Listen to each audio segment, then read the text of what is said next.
Hello everyone and welcome to Seraph's Kiss. I'd like to thank the developer Domino for giving me a key for this game.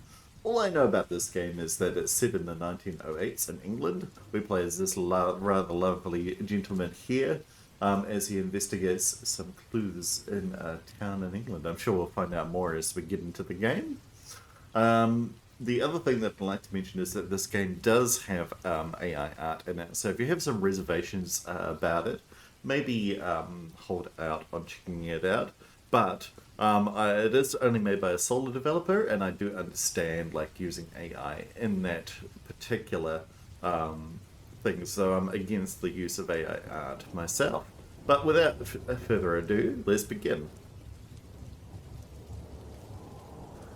Winchester, England, the 15th of December, 1906.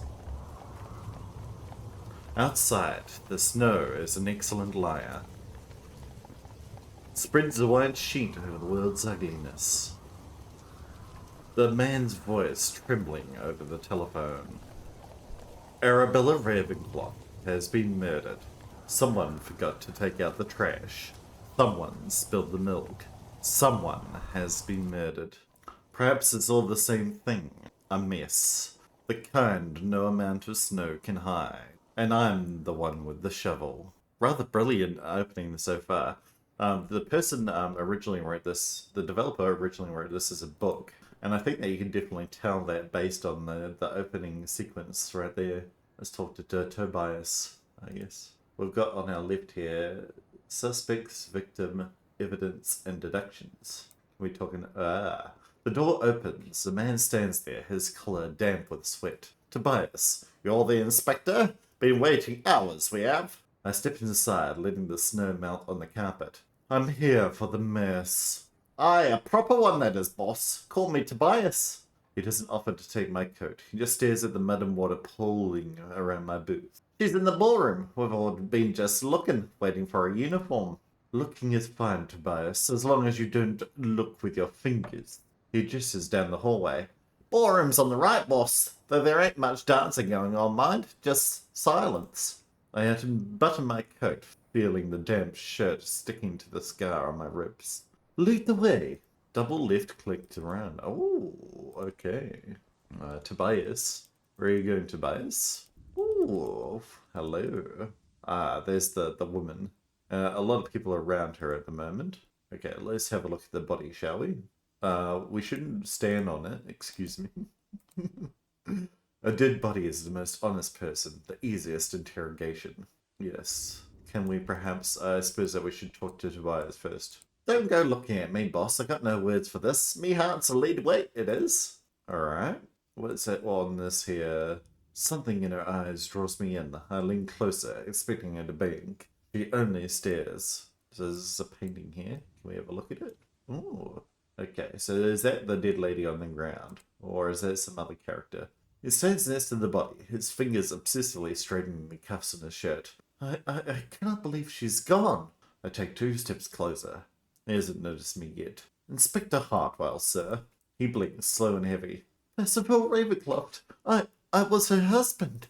When did this happen, Mr. Ravencroft? 2 hours ago. Or perhaps less.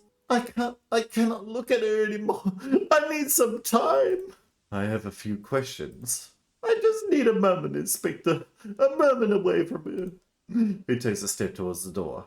I'll be in the dining room, waiting for your findings. Don't make me wait longer than necessary. He glances at the body one last time, then quickly lifts away with a hard swallow. And off he is, to the dining room, I imagine. I keep thinking I should go check on her. Silly, isn't it? No, not necessarily silly. She's lying near the heavy armchair, her dress crumpled beneath her. No blood, no overturned furniture. There are no signs of a struggle. Her eyes are fixed on the ceiling, pupils dilated. I press her cheeks, the jaw is already stiffening. Inside, the throat is clear. No bruising on the neck, no strangler's mark. A familiar scent hits me. I wipe away a smudge of her lipstick with my thumb. Her lips are a dull, bruised blue. Okay, she's asphyxiated. Near the chair leg, a few inches from her hand, something small and golden. A button, a thread still knotted through it. Okay, so she's pulled something off her assailant's uniform. Okay. I check her dress. Every button is in place. I slip it into my pocket and step away from the body. Behind me, I hear the heavy thud of wear boots. Tobias. Beg pardon, sir. I didn't mean to startle you. What is it, Tobias? Well, he scratches his jaw. Was it art that popped? I'm not in the habit of sharing notes. I give his clothes a quick look. Every button sits where it should. You part of the household? He straightens up. Aye, boss, I mind the grounds, the mud and the roses. She can't stay here, Tobias. The air is too warm. You want us to move her? I want her preserved. Find 2 strong men and take her somewhere cold. He looks toward the window where the snow is piling in the glass. Basement's your best bet. Proper bar-ass monkeys down there. That do you? Basement will do. Keep the cold on her. Right, I'll fetch some sheets to cover the body. We'll handle it. Careful, like. Just drop her down the bloody stairs, you know? Get her nice and bruised. Excuse me, Gordon. I'm sorry I'm standing inside you, but I've come to talk. I came here to create something beautiful. Instead, I find myself inside someone else's tragedy. Colorless me a little bit, Gordon. I've pronounced many deaths, Inspector. None of them prepared me for this one. Okay, so you were a coroner, are you? Or are you just a doctor, or a man in a velvet smoking jacket stands by the bar. He is nursing a drink in a swollen eye. Fresh stitches cross his eyebrow like a butched hem. Okay. Can we find out more about him, or is he just... We're gonna get a description. She is draped across the chase like a painting someone has hung slightly crooked. A cigarette burns between 2 fingers. Don't look at me for tears, darling. I'm far too busy wondering which of these pathetic vultures finally found the courage to unsheath their claws. She takes a slow drag. Arabella collected people, you know, the way a spider collects flies. Very patient, very deliberate. And absolutely convinced the web was a gift. Exhales slow. We were all so terribly flattered to be caught. She tilts her head and looks at me. Tell me, Inspector, are you here to solve a murder, or to join the collection? Okay, so if we hold down Alt, we can see interactable icons. Arabella's portrait there, which we had a look at earlier. Arabella's drink, eh? So she may have been poisoned. The glass is on its side, half under the chair. I crouch down and pick it up carefully. A smear of lipstick on the rim, deep red, the same shade as Arabella's lips. Okay. Anything else interactable in this room? No. Okay, let's open up the map. We are here in the dining room right now. And we know that Percival has gone to... He said somewhere. He's not in his office. And I don't see him in the ballroom. Oh, we're in the ballroom. He's in the dining room. Ah, okay. So directly across the hall. Let's go, shall we? Go, Inspector. Off with you. This way. Hot hoop. Ah, there's the dining room. Where are you, Percival? Are you there? Percival, my good man. The dining room is cold. In the corners, the wallpaper peels, rotten black by the damp. Above the fireplace, a portrait looms. An old man in a military tunic stares down at us. Percival stands before it, his shadow stretching across the table. General Thomas Ravencroft, Arabella's father. He wanted a son, I was told. He clasps his hand behind his back. Spent her entire childhood reminding her of his disappointment. He walks to the head of the table and grips the back of an empty chair. Hers, I presume. I gave her my word. Swore I will protect her. His grip tightens on the wood. I failed. I pull my eyes away from him, letting out a slow breath. Then I step forward. Mr. Ravencroft, we need to proceed with the investigation. He snaps his chin up before he composes himself. Tell me then, what are your findings? Clean. No defensive marks, no bruising around the neck. There's no sign that she fought back. Then it was her heart. A stroke. Neither. She was poisoned, Mr. Ravencroft. Or Croft, even. It seems so hateful. To sit down for dinner with people you trust, only for someone to decide it's your last meal. Who does that? That's what I intend to find out. He pulls out a chair and sits down heavily. Very well, Inspector. Where should I begin? Start with the guess. I take it this wasn't a typical family dinner. My wife runs a charity club, the Wise Rose Fund. She and her friend Victoria Sinclair founded it together. Tomorrow is their annual gala, a big public display. But tonight was for the inner circle. A pre-party. In a sense, Arabella was showcasing a young artist and his work. She wanted him to meet the donors before tomorrow's event. How was the mood at the table? Any tension between the guests? No, it was a quiet dinner, as always, civilized. After the plates were cleaned, we moved to the ballroom. Everyone was scattered around, drinking, laughing. Where was your wife during this? She spent some time drifting between the guests, making sure everyone had a full glass. Then she settled in by the fireplace. She was sitting for a portrait when... A portrait in the middle of a party? Her idea, I assume. She liked an audience. And then the snow took the power. The room went pitch black. For how long? A minute, perhaps less. There was some nervous laughter, some faint whispers. Does the power fail often? Whenever the wind cut the cables, it's an old estate. And after the lights came back, we heard a scream. It was Patricia. Who is Patricia? The cook. Her sister, I mean. She just walked in. She found Arabella face down on the floor. The doctor checked her immediately. You have a doctor on the payroll. A guest, Dr. Horatio Graves. He checked her pulse and said she was already gone. We thought she had tripped or fainted in the dark, but she didn't move. She never moved again. His gaze shifts to the ceiling. She loved it, you know, helping people, even when it drained her. I tear a page from my notebook and slide it across the table. Write down everyone who was in that room. When the lights went out, he takes a pencil and starts writing. I check the buttons on his shirt. None of them are golden. What's your profession, Mr. Ravencroft? Lawyer. Lawyers make enemies, disappointing clients, anyone with a grudge? He doesn't answer. The pencil scratches loudly on the paper. Any strange telephone calls lately? Silent ones? No, I don't think so. Are you away from home often, Mr. Ravencroft? He drops the pencil and meets my eyes. Look, Inspector. Hartwell, sir. Lucian Hartwell. Inspector Hartwell. My wife didn't share her burdens, financial or otherwise. She kept me in the dark, just like she kept everyone else. Right. I gesture towards the paper. Are you finished with the list? He slides it across the table. I count the names. I pick up the pencil and write one more at the bottom. Percival Ravencroft. 9. I pocket the list and stand up. One more thing. She had a study, an office. He nods. The west wing on the second floor. I'll need the key. Of course. He almost smiles. I will see to it. We walk towards the doors. He glances back at the empty chair at the head of the table. It looks like he's waiting for permission to leave.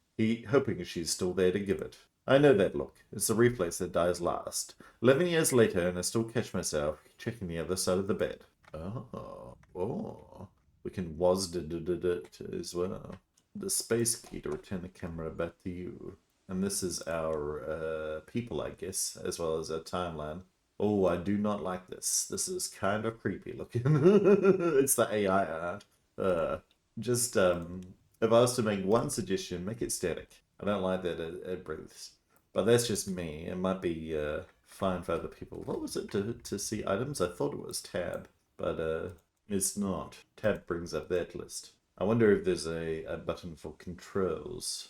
Nope. How do I get into the... Aha, there. I would like to... There we go. No. There we go. Perfect. The kitchen is small and overly neat. Inspector, do come in. Don't mind the mess. I'm afraid I'm not much of a hostess tonight. She gestures towards the small stool next to her. How are you holding up, Mrs. even? Just Patricia, dear. Haven't been a Mrs. anything for some months now. She smooths her apron with both hands. Arabella was my sister, you know. Just 4 years between us. You saw her every day, then? Every morning, when I brought tea up to her room. She closed the door so we could be just sisters for a minute. She smiles faintly. Inspector, I wonder if I must ask a small favour. It's rather delicate. Go ahead. I'm looking for my bunny. She's been gone, and I'm afraid I'm at my wit's end. Patricia, I'm not sure I follow. Your bunny? Oh, forgive me, dear. Force of habit. I meant my daughter, Judy. Your daughter is missing. Did this happen tonight? Almost 6 months it's been. She went to the market one day, but she never... Patricia, your sister was murdered hours ago. That has to be my priority tonight. She reaches over and adjusts the salt shaker on the table. A fraction of an inch. Never you mind. I'm sorry I've troubled you, Inspector. Get some rest, Patricia. We'll talk in the morning. Okay. It doesn't seem like there is anything interactable in this room, even if I have forgotten. So I'm guessing that the body is down here in the basement. That's what they said they were moving it earlier, at least. Waha! There's nothing apart from whatever this is. The glare of dust coats the iron casing of the transformer. Rust spots cover its bottom parts. The main switch stands out clean, white, free of dust, as if someone had recently put their hands on it. What's this down here? Yoink. A crushed cigarette stab, branded Black Cat, lies directly beneath the power transformer, surrounded by a faint scattering of grey ash. So the lady down there, she, in the dining room, she smokes cigarettes. So that is handy to know. There's a body here. I wonder if we can get more information. We've read that before. Alrighty. My working theory is that the very suspicious lady did it, but we shall find out. I swear to God, I don't remember. Now there is an interactable here. The grand piano stands at the edge of the room. The keys are ivory, cold and indifferent. I don't strike it. I lean my weight into it. The low sleeve vibrates through the heavy wood and into my fingertip. Oh, I wonder if that is important. There's a painting here, but we cannot examine it. There doesn't seem to be anything else too suspicious in this room. Where's my map again? Let's have a look. Percival is in his office. We don't necessarily need to talk to him right at this very moment. We've already chatted. Everyone else is in the ballroom. There's Tobias in the breakfast room. Shall we go talk to Tobias, shall we? I don't think we've met yet. Oh no, he's the groundskeeper, isn't he? The one with that I've given a Scottish accent. Don't go looking at me, boss. I've got no words for this. Me heart's a lead weight it is. Yes. That's what you told us last time as well. Are you sure you've got nothing to hide, Mournfrey? Nothing in the bathroom from what I can see. I'm going to quickly figure out what button it is that does highlight. Alt. It's Alt. There we go. We figured it out. Samuel stands by the bar. He's nursing a drink in a swollen eye. Fresh stitches across his eyebrows. And I look at the bruise. Rough night? He touches it, wincing. The staircase at the entrance. Ice is a treacherous thing in this weather. I give him a nod. I notice a signet ring on his finger. The Blackwood seal. You're the Blackwood behind the tonic. The one with the chimneys clogging up Dartford. He straightened his spine. Blackwood Pharmaceuticals, yes. We provide the digoxin that keeps the country running, Inspector, whether you like the smoke or not. How well did you know Miss Ravencroft? Well enough to keep her charity afloat. So your relationship with her was strictly professional. And showed her ledgers never ran red. Orphans, widows, whatever the cause of the month was. Buying a clean conscience must be nice to afford it. Kind of you, Mr. Blackwood. It's just as I gaze across the room to a man hunched over an unlit cigarette. The reason we are gathered here, a remarkable painter. He arrived last night from France. I glance at the list in my hand. The ink is still wet. Mr. O'Dare. He nods. Arabella bought him to auction his work for the cause. Poor guy. He was brimming with anticipation. He takes a sip, watching the artist with a strange mix of pity and boredom. And now? Now he has a dead patron and a cancelled show. Fate has a cruel sense of timing. Paintings don't spoil. No, but the mood certainly has. Oh, and then you go to turning around. Alright, suspicious lady. Victoria, would you like to speak to me? Don't look at me for tears, darling. Okay, we've talked to you before, Victoria, and we've got your information. I like that you just walk over to the tables. I actually have no problem with that. It's nice. I would prefer that you would walk over them than like walk around them. Just takes more time.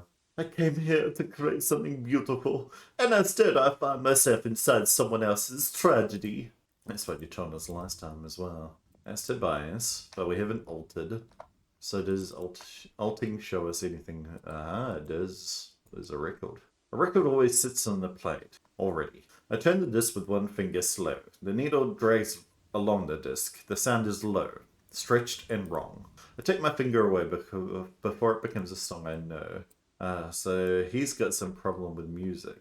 Pennyroyal. Is that a poison? Perhaps. A row of tins on the counter. Ceylon chamomile dry mint and one on the back, unlabeled. I bring it to my nose. Pennyroyal. The tin is full. I don't know anything about Pennyroyal, but perhaps the evidence list will tell me when I deign to look at it. Anything in the bathroom? No. Okay. We could look upstairs, but while we're here, let's just wander around the house and see if we've missed anything, because we haven't been in every single room yet. And I like to be thorough when investigating as much as I can, at least. And this is how I assume this guy would do it. He'll just run in every room, holding Alt, seeing if anything highlights in his vision. We could go back downstairs as well, just see if anything I missed here. Nothing that's immediately start sparking Ooh, oh my god. What's this? Hold on. Run back down there for a bit. Nothing. It just looks like cream on the desk there. Oh, hold on. That didn't show up before. Beneath this thing. Just a few bottles of cooking oil and a sack of flour. And Patricia's recipes. We can see if she poisoned her, I guess. A recipe card. Its corners curled. 6 chilies, dried and crushed. 2 cloves of garlic, vinegar, salt, and a spoon of sugar to cut the burn. Was she just making a sauce, I guess? A hot sauce? It sounds alright. Ebonized Broadwood. I'm guessing that this is the type of piano it is, and not anything else. Because, yes, okay. Because I do not recognize the name, you know? Hunting trophy. Turns out that you have to press Alt in each room. The hunting trophy doesn't seem to be important to the case. It's covered in dust. This is Percival's. We can have a quick look in here. Let's check his letters while we're here. Percival? Not now. A proper search requires an empty room.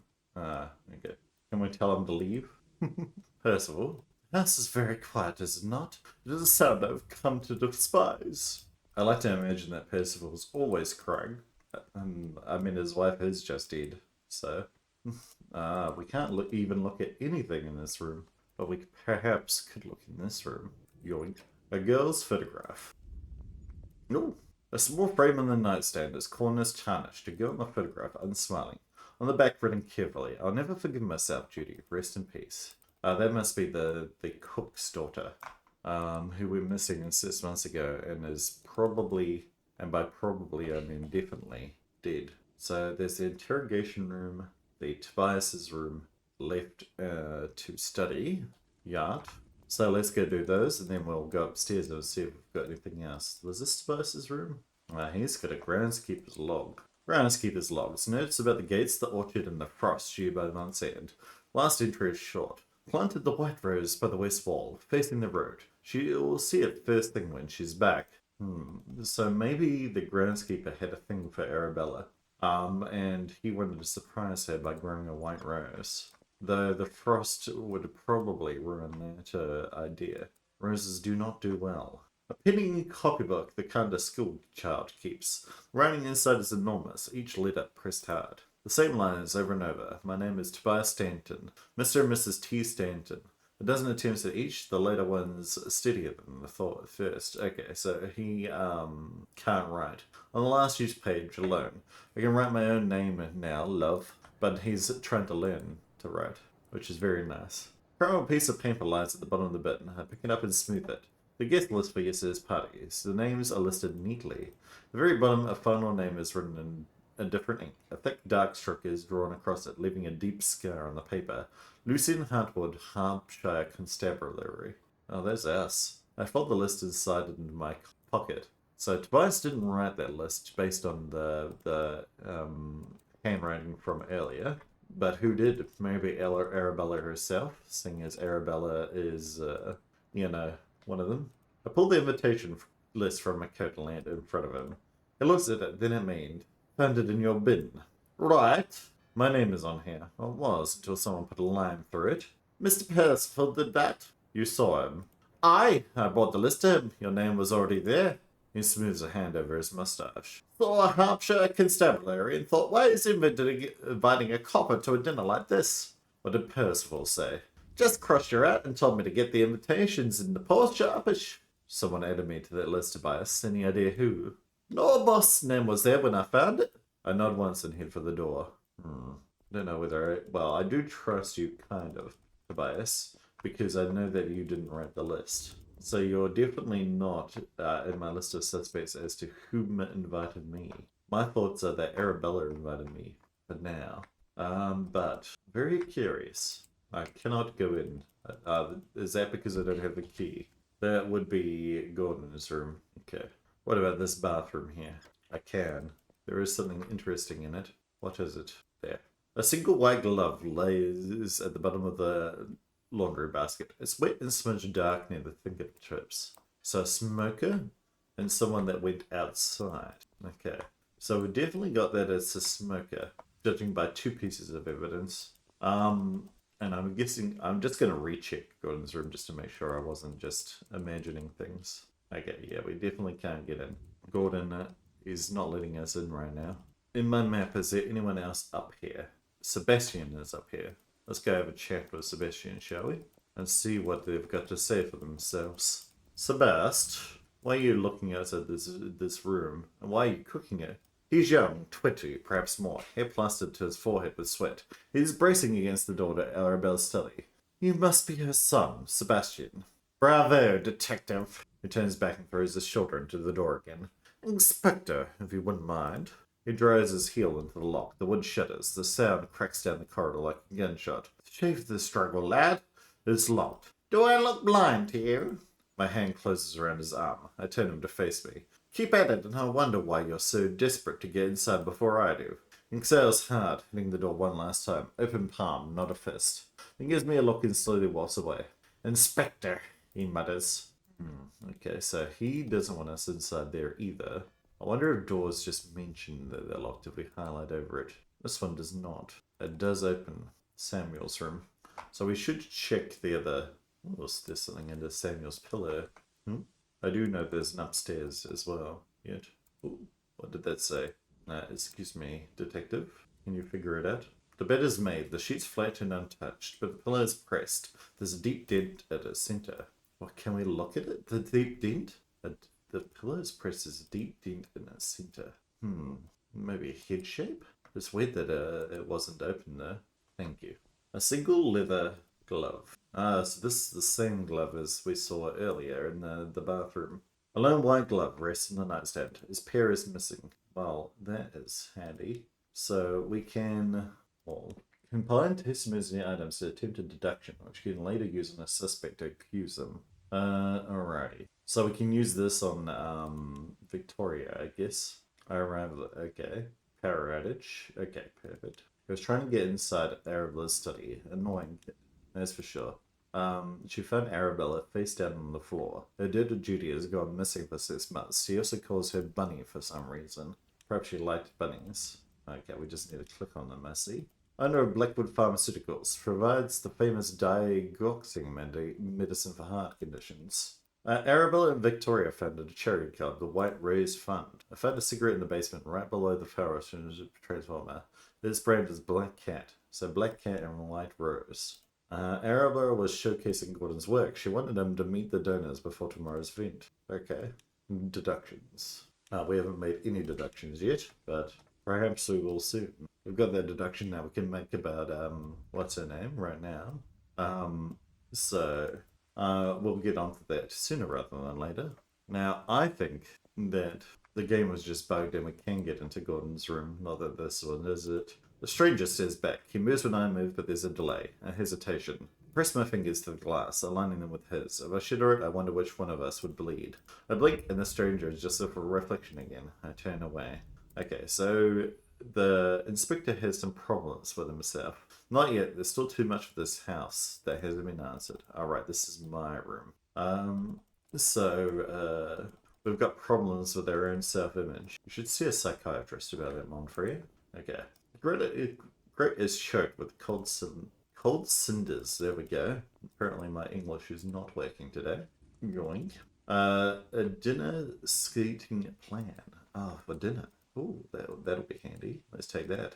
Dinner seating plan. The names are pasted around. A sketch of the table. Percival sits to her right, Victoria to her rest. The rest lumped in the middle. Vivian's name sits at the far end. Above it, a handwritten note. Tiresome lately, but she does still fill a chair. So she does not like Victoria. And Arabella's perfume. So this must be Arabella's room then. A perfume bottle stands alone on the sideboard. The shape of it is familiar. I press the novel. Once, twice. Inhale into my ribs hat. Rosemary and pansies. Press it again, just once more. The mist hangs in the air, then settles on the carpet. Okay. So it is... What's the word? There's a word for it. I can't remember for the life of me. There's a type of perfume. The spray bottle ones. There's a specific word for it, but I can't remember it. That is what I'm looking for. Not now. Right. Okay, Sebastian. You again. Yes, me again, Sebastian. We didn't properly talk last time. You're being very suspicious. Alright, does Gordon's room specifically say locked? No. So I think that we just have to walk over this way and then walk over here. Or not. Or maybe over here? No. Okay, maybe Gordon's room is truly locked, despite the fact that it does not say locked on it. Shall we go upstairs? Alright, let's open up a map here. We've got Judy's room, Vivian's room, Horatio's room, the storage room, and the bathroom. I don't think we've seen Gordon yet, have we? Was he downstairs? Locked. Okay. Grey cardboard. What is important about this grey cardboard? Grey cardboard box standing on the desk. It isn't as dusty as the other things here. I left the lid. A white dress folded, and beneath it a small wooden box, lacquered with a brass clasp. I open it. A tune starts, thin and precise like it belongs to a specific memory. I don't know whose. At the bottom of the box I found an envelope. I turned it over and let the contents slide out. A pair of gold earrings and a photograph of a woman standing in front of the mirror. I turned it over. 2 words barely visible. Selena, 1880. I look at her face again, and I don't recognize her. White dress, wide-brimmed hat. She's smiling at whoever is holding the camera. I pocket the music box in the photo, and then I close the door. Okay, so Selena must have been here quite recently, but it's only 1906. So surely someone will know who she is, if I do not. The real question is, why was I invited here? By whom? A razor and a brush, eh? A shaving kit under the sink. The brush is stiff, the soap is dry and cracked. I check my reflection in the mirror, my jaw lost under the thick beard. Drag a hand down my chin. You'd hate this. So still thinking about his wife. Another light leather glove. That's the 3rd that we've found. Is this one white or check that thing?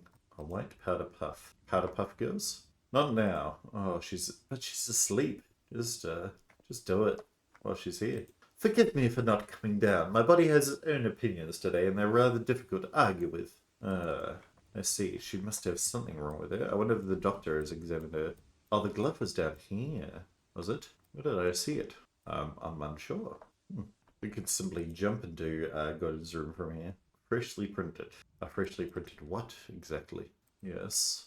There we go. A photograph on the nightstand. 3 children pile on to Horatio, arms thrown around his neck, his smile caught mid-laugh. On the back end, an instantly childish hand. Come home soon, Papa. Was Horatio the Frenchman? Possibly. The Frenchman who I gave an Italian accent, because I cannot do a French accent properly.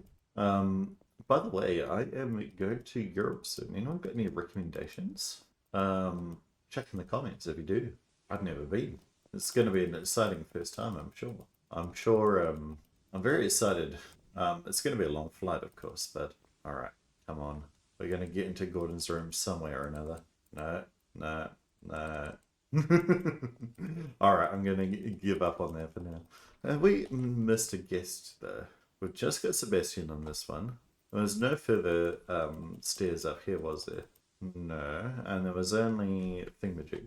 We could theoretically talk to what's her name about the cigarette that was downstairs right by the power box. And we have talked to everyone that was here. Yes, let's go talk to Victoria. Victoria, can we talk to you about this cigarette? Testimonies. Victoria, none yet. So we can't deduct anything just with that. My head is splitting, leave me be. And Gordon. So Gordon we can accuse. Oh, who are you, Horatio? Yes, Lucien Hartwell, I presume, the inspector. Dick Rose is looking at the window, polishing his spectacles. He knows my name. I haven't given it to anyone in this room. You seem remarkably composed, Doctor. Occupational habit. Death and I have an understanding. Although not for friends. He jams the glasses back onto his nose, slightly tilted. He doesn't notice. I saw her a month ago. She was fine, hard like a drum. Well, her heart stopped tonight, and not because it was tired. I check his shirt for any missing buttons. All there. On his right cuff there is a dry reddish stain. Grab his wrist. He flinches. Whose blood is this? Pulls his hand back, covering the stain. Just a medical matter. I had to perform a minor suture earlier. On who? Mr. Blackwood. He was in a disagreement. He told me he fell down on a frozen staircase. He was struck. I had to stitch the wound. It was deep. I looked back at Samuel, still standing by the bar. And who started it? Forgive me, but I cannot say more on the matter. Want the truth, you'll have to ask Mr. Blackwood yourself. I give him a slow nod and walk away. Okay. Tab key to open the menu and get Horatio's clue. Okay. Graves treated Blackwood. Oh yes, what's in this? It's a rather beautiful tune. I do not recognize it myself, but someone perhaps would... can we perhaps talk to Samuel now? Dr. Graves just updated my notes. The stairs didn't cut you. He tells me you were struck. Dose is so swallow. Did we miss anything on the first one? Enough, Inspector. My head is spitting. I'm in no mood. Right. It's just a bit of swelling, Inspector. Hardly worth the ink in your notebook. Maybe, but someone around here is well tight enough for a punch. I'd rather not guess who. He looks down into his glass, tapping the rim. It was Percival. He threw me to the floor and started swinging like a madman. When did this happen?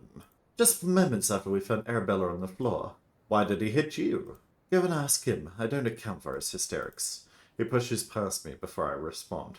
I need ice, and I'm done talking.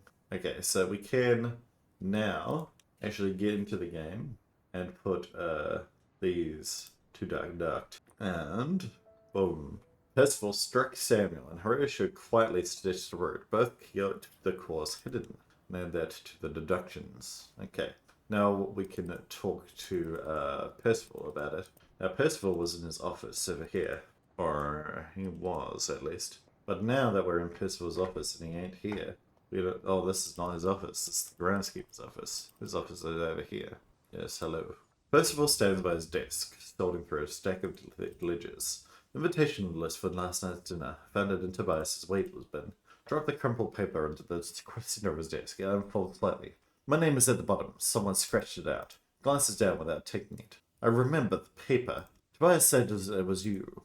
It was a private gathering. I had no interest in entertaining a police officer at my table. Who added my name? I have no idea. The handwriting isn't mine. Perhaps a donor suggested you or it was some joke. I simply corrected the error. I nod and pocket the paper. The waits there expecting me to leave, but I reach into my coat. I'm going to talk to you again. This is very quiet, is it not? It's a sound I've come to despise. I would like to accuse you. I heard you hit a man tonight. I'm sorry. Samuel Blackwood, fresh stitches above his eye. Dr. Graves had to close the gentleman's wound. He turns slowly. A gentleman? He scoffs, a sharp, ugly sound. He's the nerve of a wretch, a megalomaniac with a checkbook and an obsession. He bought his way into his circle, showed up to every gala, sent flowers, gifts. He looks outside the window. Every cause she supported, he was there with a pen and a check. So why did you hit him? When I saw her on the floor, he was just there, hovering over his lost position. He turned to face me, his voice low. I needed it to be him, Inspector. I needed a face. Did Arabella ever mention him? A complaint, a concern. Gives a slow shake of the head. As I told you before, Inspector, she didn't confide in me. Not about that. Not about anything, really. He opens the drawer of his desk and pulls out something. Her office is on the second floor, left wing. I take it. A small brass key, worn smooth at the bow. Used often or how often? Find what I couldn't protect her from. I will, sir. I'm unsure. Is it bow or bow for a key? I'm actually totally unsure about that. We cannot go outside. Okay. Where is my missing people? Tobias Stanton. We have not got any information about him. Gordon O'Dea. We've spoken to him before, I believe. Let me have a look at the map. Yes, Gordon's sitting here in the ballroom with Victoria. Someone is in the bathroom yet. Samuel, what are you doing in the bathroom? Actually, Samuel, if you're in the bathroom, I can check your room. He's trying to get away from his thingamajig. Tobias and Horatio. So let's talk to Tobias. We've talked to him before, but apparently we've got no information regarding him. Okay. And he's not likely to give us information. Nobody knows who edited it. I'm still guessing Arabella. Because, it's Arabella, Shake that thing. I pronounced many deaths, Inspector. None of them prepared me for this one. Okay. Bunny. In my map, was there anyone downstairs that I'd missed? The basement? No. So I'm imagining that, I was going to say, who the hell is Lucy and it's me? Patricia, you're standing in the desk. I keep thinking I should go check on her. Silly, isn't it? No, not necessarily silly. I told you that last time, lady. It's just interesting that it does still say, talk to the other guests, but I do believe I've talked to everyone now. Perhaps I missed someone there. There was a lady that was sleeping in here. She is upstairs, actually. But let's go into Arabella's office while we're here. I won't worry too much about it, because I prefer to be investigating than worrying about where people are. Arabella's letters. Far too many letters to read through right now. I'll write their names into my notebook. Might be useful if any of them turn up later. The White Rose Fund. So we need something that proves that she smokes the cigarette. Here the 11 book titled The White Rose Fund. The pages are filled with lists of names and amounts. I flip through the most recent entries. One name appears more than any other, Samuel Blackwood. His donations are frequently significantly larger than the rest. Some are dated only weeks apart. I wonder if he was trying to prove something. It's locked. Or whether he was simply, worried about his conscience. What do we get? We got a whole bunch of names. No names that I recognize immediately. There's Blackwood, actually. Is Victoria on here? We could try. Yeah, I didn't think so, but... Sebastian's in his room still. Perhaps we can walk into Gordon's room now. It won't, it will let us click on people but not rooms. Okay, let's try it. Yes, I do believe it's still locked. If it is not locked, it's a bug. Okay, let's go back upstairs, shall we? And just to confirm, there's no one else up here apart from Vivian. Correct. Judy's room. So this was the young lady that we're missing, is it? And her room is also locked. Do I notice anything interesting about it? No. Ooh. White powder and puff. Vivian. So Vivian's sick. Okay. Well, while we're here, let's just quickly teleport her down to the first floor. No, not the first floor. And let's talk to Gordon. Ah. We haven't been introduced. Monsieur Handel or something of the sort.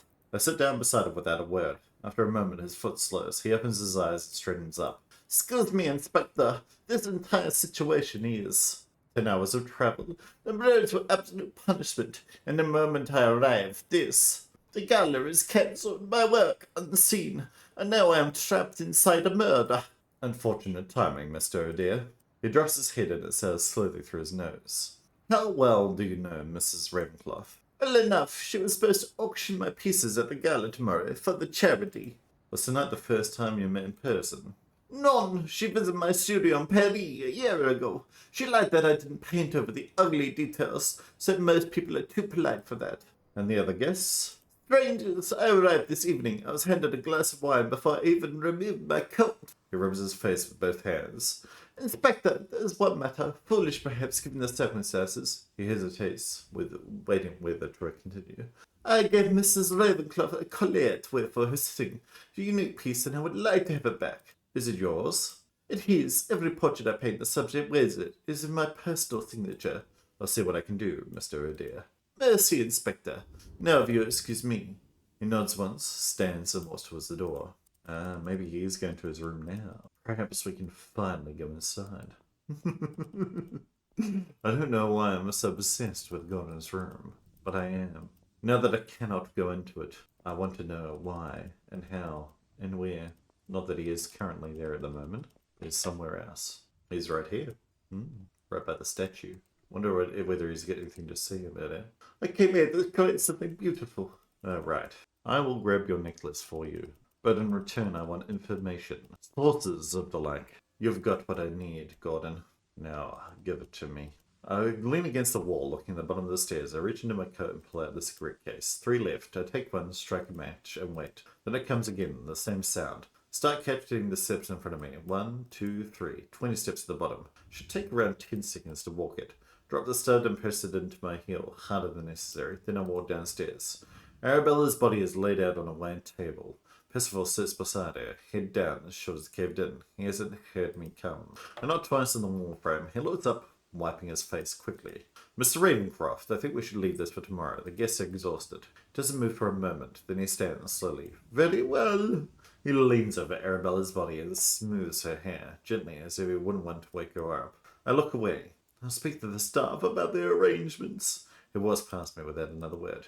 I stand over her. Her skin is grey. The rogue on her cheeks is too bright now, a startling faint pink against the blue of her lips. Just a few hours earlier, she'd been greeting guests with champagne. Now she lies dead, in a basement that smells like mould and rot. I look at her neck, a silver necklace with wings folded around a moonstone at the centre. I unclasp it. It is stuck slightly to her cold skin. I slip it into my coat pocket. Then I turn toward the stairs. Okay, we have got that as a thing yet. We should probably find out whether this is actually Gordon's first. We should examine his other pieces of, paintings and see whether he is telling the truth about... Oh my god! Woo! About the thing. While we're here, oh no. After a moment, Percival turns to face the room and clears his throat. The snowstorm has blocked the roads and the phone lines are down. No one can leave and no one can reach us. We are fortunate, however, that Inspector Hartwell has over there arrived just in time. He'll be seeing to the matter of Arabella. Please cooperate fully. Thank you. He looks towards me, a few others too. I nod. Tobias steps in close and whispers in Percival's ear. Right, the rooms are ready. I suggest you get some rest. It's well past midnight. V murmurs, then slowly the guests drift towards their rooms. He comes towards me holding a key. Mr. Hartwell, your room is on the upper floor, first door on the right. I've also cleaned out the old groundskeeper's office on the ground floor. Should serve well enough for your interrogations. Thank you, sir. I'll keep you informed. While we're here, I'm going to quickly go into your office, because you're not in here, and search your stuff. A newspaper folded to an inside page, 4 weeks old. A column is ringed in ink. A young man, 28, dead under the care of a Dr. Graves. The parents call it negligence. The doctor calls it misfortune. The court is still ongoing. Interesting. A Dr. Graves, eh? There was something over here. Percival's letters. Mr. Ravencroft, I accepted terms. Photographs by month's end. Discretion guaranteed. One condition, I still wear the uniform 3 days a week, and a man in my position cannot be seen taking a private client's coin. Vast we have never met. So he's a copper. Don't write back, H. What's all that about? What's that all about indeed? So someone that wears a uniform, maybe a priest or as I said, a cop. Now can we go into Gordon's room? Gordon, I'm coming for you. I take the necklace from my pocket and nod. Mr. Oh dear. No answer. Try the handle and push the door open slowly. Empty. I'll return it to him tomorrow. I pull the door shut and walk to my room. So the one time I want to examine his room, the game. The 14 million times I want to examine the room. Let's get to sleep, shall we? I look at the bed. One sheet's cold and unfamiliar. Someone else's room. Take off my coat and hang it on the wardrobe door. Then my shoes. I kick them to the side. I pull my watch out and open it. The hands read 3:18. Her photograph faces me from the lid. Annie. I run my thumb across it. Goddamn habit. I drop onto the bed, heavy as a fouled tree. I turn once, twice. 9 suspects and 1 body on the floor. And somewhere in this house, someone is sleeping just fine. I dig into my vest pocket and pull out a bottle of pills. I shake one into my hand and swallow it. The familiar bitter taste of now coats my throat. Outside the wind is screaming, pressing through the carriage like it wants in. I stop moving. I lie on my back and stare at the ceiling, until the ceiling stops staring back. We've got more things. Deductions. No more deductions. We've got Gordon and Arabella weren't strangers. She visited the studio in Paris last summer. She planned to auction his paintings at the gala. I don't know whether that's necessarily important, though. Did we have Gordon's name on here? GGG's. His last name was Oh dear. No. Okay. When I came back to his room to return the necklace, he was missing. Very important. Because as we know, his room's the most important thing in this entire house. Now that we can't go into it, we know that it's important, right? Gordon, let me in. Let me in.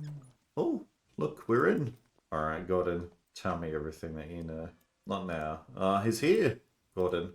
A small palette sits on his desk, scratched with old paint, a rag behind it. So wet through that it has no colour left on the soap. He's grinding a crust of dried crimson into the oil. The knife scrapes against the wood. Inspector! Mr. O'Dear, what were you doing? Where were you before the sitting? Near the entrance, watching. Anyone in particular? Everyone. He reaches for a small glass vial.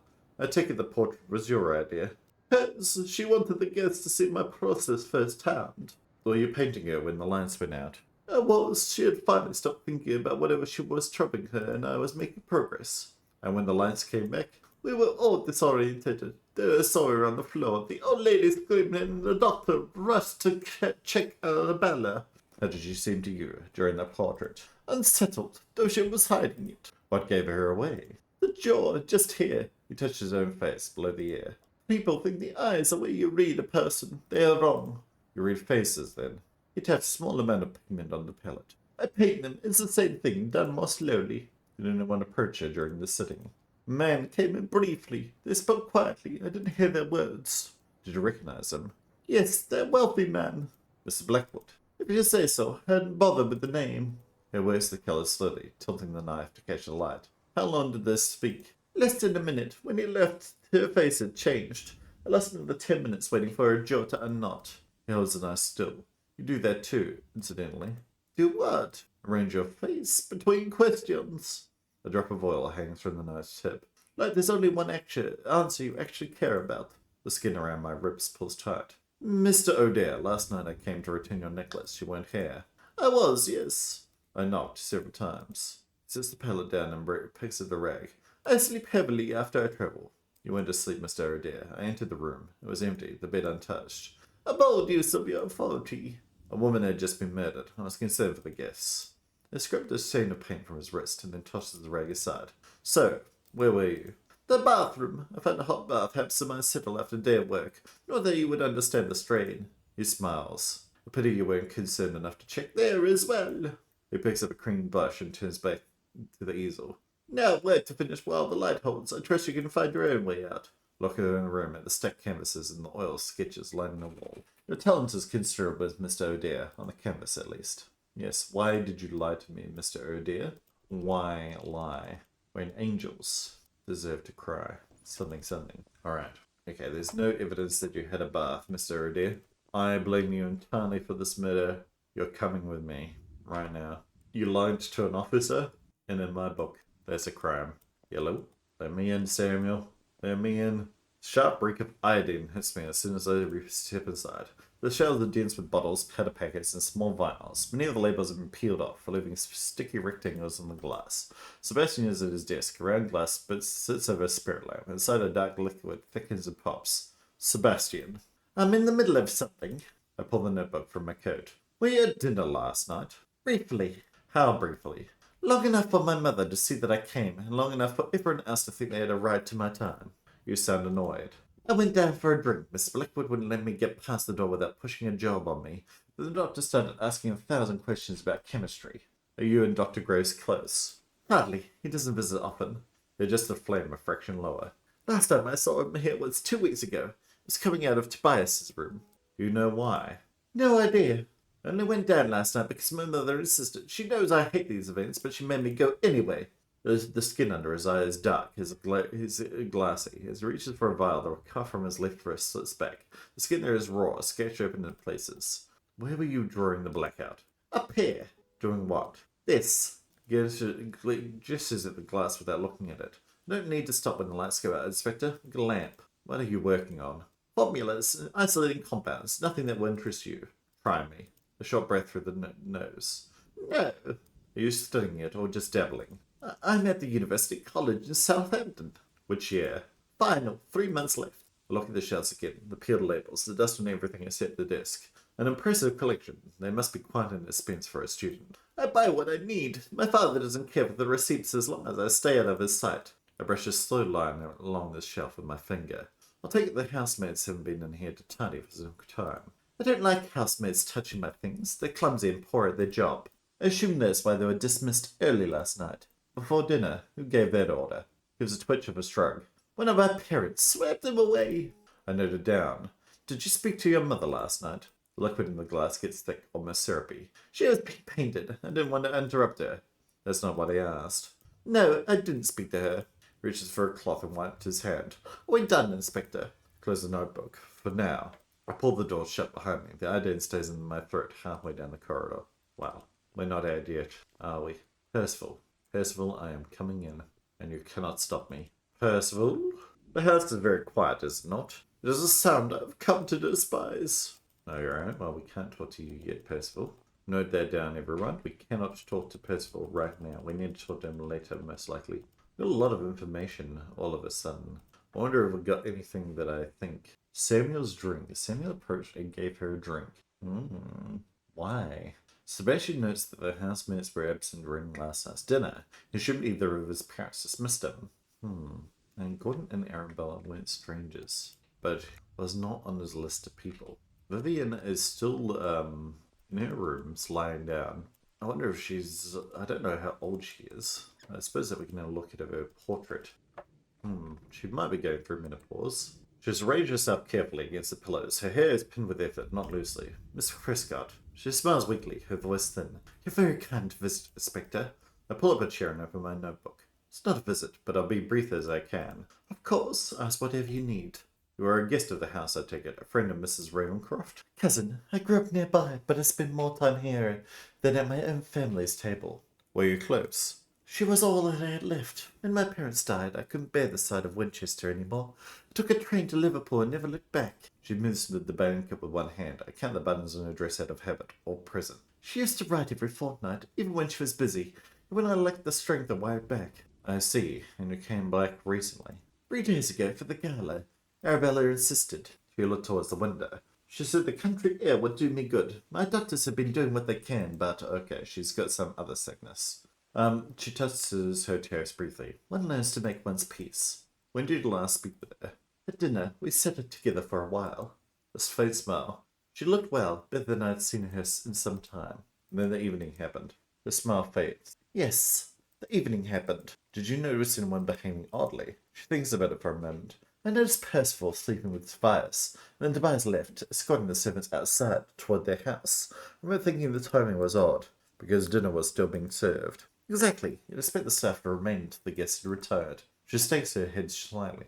But I didn't think much of it at the time. Percival runs a particular kind of household. You were in the bath at the ballroom when the lights went in? I was. Miss Sinclair and I had been keeping each other company. We'd had a glass or two. She glances down. More the glass, if I was honest. It was a cold night. What happened after the lights came back? I heard a woman scream, a dreadful piercing sound. Then I saw Arabella. She was lying flat on the carpet, her eyes fixed on the ceiling. Did you hear anything during the blackout? Her hands fly to her mouth as she started coughing, deep breathing pulling her shoulders inward. It goes on long enough that it is uncomfortable to witness. Lean forward, half rising from my chair, my hand hovering near her shoulder. Miss Prescott, are you all right? Should I call for Dr. Groves? She shakes her head, her face pale and damp. She gasps her air, waving a weak hand toward the door. Please, I'm sorry, Inspector. I find I haven't the strength to continue. I must live. Rest, of course. So slowly closing my notebook. Rest. I'll be in the house when you feel better. Ring a bell for me if you wish. Excuse me, young man. Horatio. The hearth is overfull, throwing out a dry, choking heat. The room smells like a place that has been closed up for a long time. A briefcase sits at the foot of the bed. He keeps his heel pressed against the side of it. Inspector. He gestures vaguely at the chair. Please sit. I don't. How long have you known the Ravencroft, Dr. Grace? 30 years, give or take. I've been their physicians as well, since before Sebastian was born. Close to the family, then? To Arabella, certainly. She was. He stops, presses his lips together. Forgive me. Take your time. He nods. Percival and I are old friends as well. We're at university together. He read law, I read medicine. A small automatic smile. He always said we'd make a good team. One to keep people alive, one to keep them out of prison. I was his best man, you know, back when they married in 79. Feels like another lifetime now. Last night we were invited for the dinner, or Percival was in charge of the invitations, yes. He shifts slightly on the bed. He liked having me close at these things. Old habit, I guess. I noted down. Where were you when the lights went out? On the city, near the window. Percival and I had been talking. Grosses spectacles. Nothing important. The weather, the train from London, he was in good spirits. That was when the lights went out. It happens often enough out here. We didn't think anything of it. And when they came back, we heard Patricia scream and then said Arabella on the floor. Went to her immediately. She was face down, so I turned her over to check her pulse. He looks at the floor. There was nothing to be done. She was already gone. Your professional opinion? There were no wounds, no obvious trauma. I believe it was something in her drink, some sort of toxin. Thank you, Dr. Graves. I may have more questions later.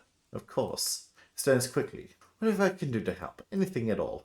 I move toward the door and glance at the briefcase. Get some rest, Dr. Graves. So there is the photograph of the woman in his room. Let's have a look at our information that we've got. It was missing from the ballroom during the blackout. And that seems to be corroborated so far. No one else has said that he was in the room. She heard some woman scream and shot Arabella on the floor, face up. 2 weeks ago, Horatio arrived at the mansion to visit Tobias. He was old friends with Percival, family doctor of almost 30 years. He was at the ballroom during the blackout along with Percival. Claims Arabella was face down and then turned her over. So how did the woman know that it was Arabella then? When it opened, early dismissal and dismissed staff. Just to duck something there. We know that Percival dismissed the staff. Yes. Samuel approached and gave her a drink. Okay. Is there anyone else up here while I'm here? No. That's it. And I'm guessing Judy's room is still locked. Yes. But let's go downstairs in that case. Hot. 10 foot. Easy. Go, go, go, go. Can you tell that I don't know anything about American football? Played rugby a little bit. Never American football. Okay, Victoria. Inspector, I was wondering when you'd get to me. Now seems as good a time as any, shall we? He looks around the ballroom. Yeah? How dreadfully appropriate. A murder scene for a murder inquiry. Interrogation room, then. So clinical. She stands up, smoothing her dress. Surely somewhere more private. My room. Now we're getting somewhere. Oh, you want to see me in my room, eh, Victoria? Are you trying to seduce me? Just so you know, it won't work. You're not my type. Off we go, though. I'll meet you there. I would prefer that I did not. Oh, there's a letter here. Negotiate with terrorists, but what is this? Gordon's signature. Oh, this is his necklace. What is this piece of paper on the floor? Someone slid this under my door during the night. It's an admission slip from the Winchester Union Infirmary. Incomplete but legible. Selena Reynolds, advanced labour, accompanied by Percival Ravencroft. Oh, whoever lifted this should have knocked. That is important because we know that Selena. We can actually probably deduce that right now because this was to Selena and this was Selena, right? Because that was by Selena's. Oh, apparently not. The room as I left it, where a coat thrown over the chair, wardrobe hanging open, the sheets pulled back. The mirror leans against the wall as it has grown tired of standing straight. My apologies, I wasn't expecting company. No need to apologize, Inspector. She walks to the shelf and picks up a small figurine. I find it a perfectly tidy room to be suspicious, like a maid hiding dust under a rug. She rubs the dust slowly between her fingers. A mess is on it, just like that stubble of yours. How could I be drawn to one and not the other? Compliments won't make the room any cleaner. Sit down, Miss Sinclair. She smiles. So formal, I almost feel like I should misbehave more carefully. She lets the figurine down, not quite where she found it, then moves past me and sits in the bed, her hand resting lightly on my pillow. Is this where you dream of solutions? A dull ache is stuck behind my temples. My dreams are less interesting than you expect. A faint smile. Maybe if you shared them, they would be. The blackout, Miss Sinclair. Tell me what happened. No answer. Her attention goes to the nightstand. She leans over and picks up the necklace. Is that what she wore during her portrait? She has it around her neck before I can speak. That is not yours, Miss Sinclair. Isn't it? Or is ownership just a story we tell when we're afraid someone wore it better? She spreads her arms slightly and turns in a slow circle, tracking her own reflection in a lean mirror. Am I beautiful as the late lamented Arabella? Miss Sinclair, take it off. Am I rich and special like her, able to capture desperate men with whispers and charm? I grab the cross behind the neck and snap it open, pulling the necklace away. Enough. She laughs, completely unbothered. Temper suits you, Inspector. Far better than the manners. I walk to my seat. Where were you during the blackout? So she's meant to be like a femme fatale, I guess?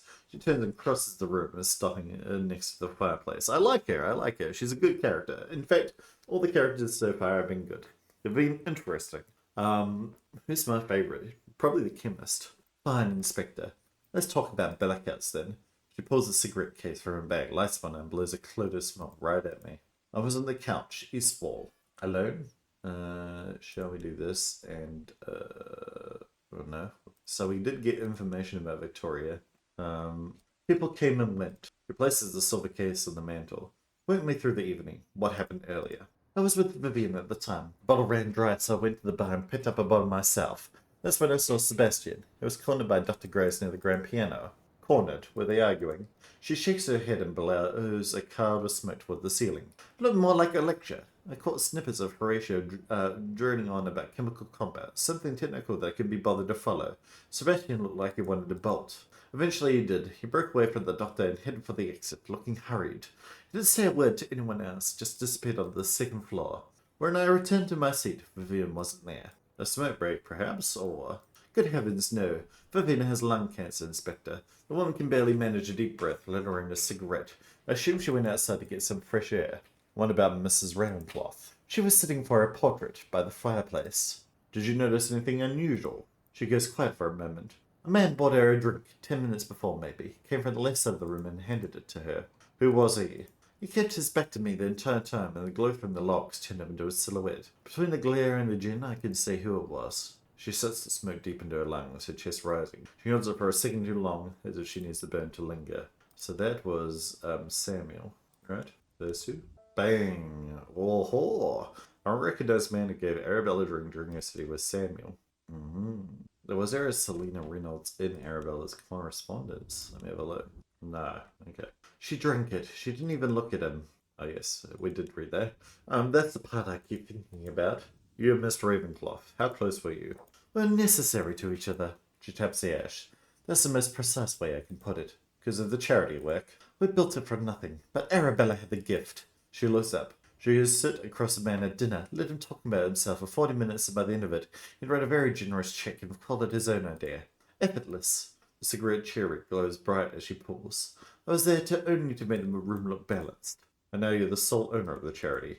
She looks at me. The cigarette stops halfway to her lips. What exactly are you implying, Inspector? Nothing at all. She tosses the cigarette into the grate and takes her bag. We're not finished, Miss Sinclair. She doesn't answer, just walks out, leaving the room door open behind her. Look back at the fireplace. On top of the mantel is a silver cigarette case. I walk over and pick it up. It's lightweight in my palm. I click the latch open, noting a row of cigarettes branded Black Cat. We can definitely deduce that, can't we? The Victoria's cigarette. We didn't get the, or maybe we didn't. Suspects. A cigarette brand is Black Cat, so we definitely know it was those cigarettes. She has lung cancer. We're chatting with Sebastian. Okay. Do not blink at me, Vivian. Do not blink at me. Alrighty. We'll end it there. But this game's very exciting. I like the, as I said before, I like the suspects. I like the investigation part of it. So far the game's very intriguing. The writing's really good.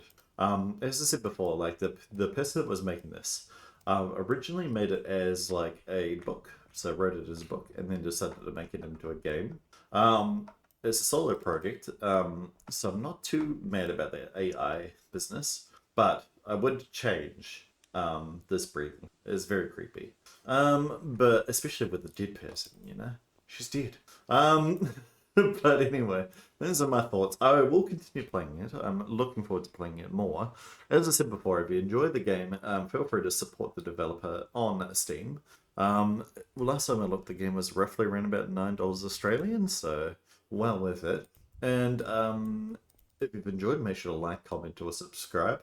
And I'll see you guys in the next one. See you!